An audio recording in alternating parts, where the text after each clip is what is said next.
Pepsi Prebiotic Cola in original and cherry vanilla. That Pepsi taste you love with no artificial sweeteners and 3 grams of prebiotic fiber. Pepsi Prebiotic Cola. Unbelievably Pepsi. Good morning. This is Mike Stoller for the Stoller Real Estate Report. Residential housing in New York, a nightmare. There's no apartments. There's no places for people to live. There's a limited affordability. So I have today my friend Ofer Yardeni, who is the founder and CEO of Stonehenge NYC, Stonehenge Investments, or the Israeli who made it good in New York. I'd like to thank Ofer for being here. Thank you very much, Michael, for having me. So tell me what's really happening, inside baseball for the people. Inside baseball, I love this game, especially for an Israeli. So I came to this country 40 years ago, and I started to work in real estate for the last 30 years ago. And from the day I started, everybody was talking about crisis in the multifamily. No homes, no places to live. In fact, I even remember an episode in Seinfeld that they were talking about how valuable are rent stabilized. So Michael, my dear friend, nothing changed. Crisis 30 years ago, and today, in 2026, we are in a crisis in the multifamily again and again. And if you will listen to my prediction, that's why you're here. Nothing will change.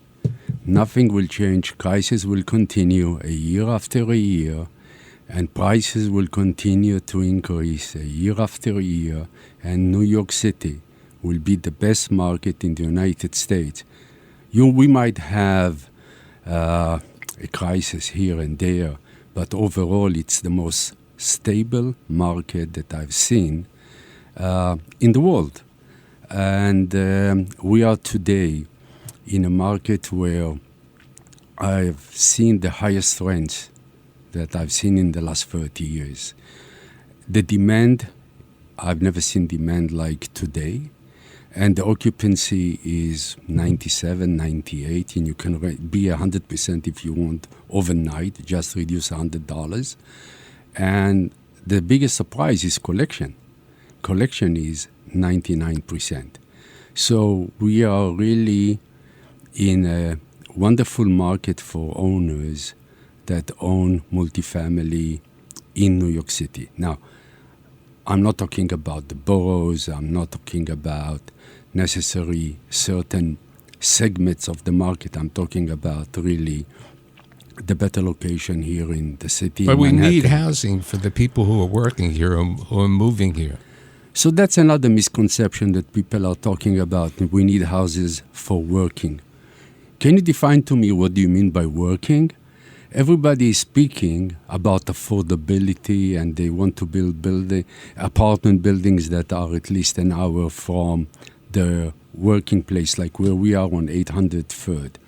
The problem that I see that is being neglected and nobody is speaking about is what do you do about the problem that we have for investment banker and his wife that are making $500,000 a year, or $300,000 or $400,000, or even close to $800,000 a year.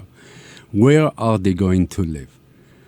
I always believe that you'll find solution for the people who are making $30,000 or $50,000 or $80,000. There are many programs in the city that they will find housing, but for the guys that are moving from the West Coast, that are technology, for the lawyers that are working on deals, to the investment bankers, to the consultant from McKinsey, to the people that are creating What the about jobs. the person who's working in a retail store or a shopping center or construction? Okay, so yes, for all of them, you need to find apartment in the city, but the way the regulations are working right now, and the way the administration, and the way the system is, you will not be able to create housing. The only one that really delivered on his promise to create housing was our Mayor Bloomberg. He developed over 250,000 brand new houses. If it was in the Hudson Yards or Williamsburg or Long Island City. But every other mayor or politician that is aiming to create 250 or 500,000, these are really slogans without the ability to deliver the housing. If you look what's going in the office building, if you drive on Park Avenue, you will see that office buildings are being demolished and new ones are being built. Take, for example, what SL Green created with One Vanderbilt, the rents that they are getting.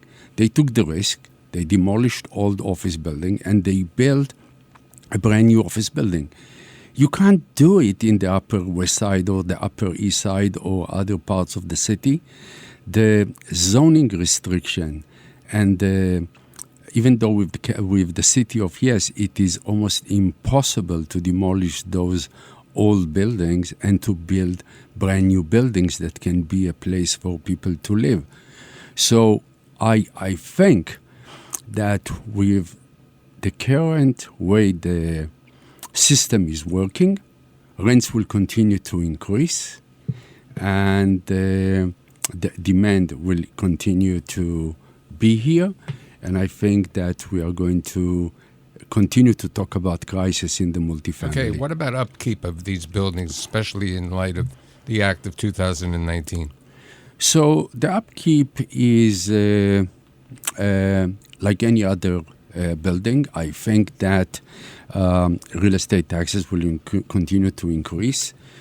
Insurance cost will continue, but I think that the most of the expenses will be absorbed by the new increase that you're going to have on the fair market units that are here in the city. So where do you see the opportunities for an owner, and where are people coming today to buy buildings? I think the opportunity today here in the city is to continue to buy in the best locations.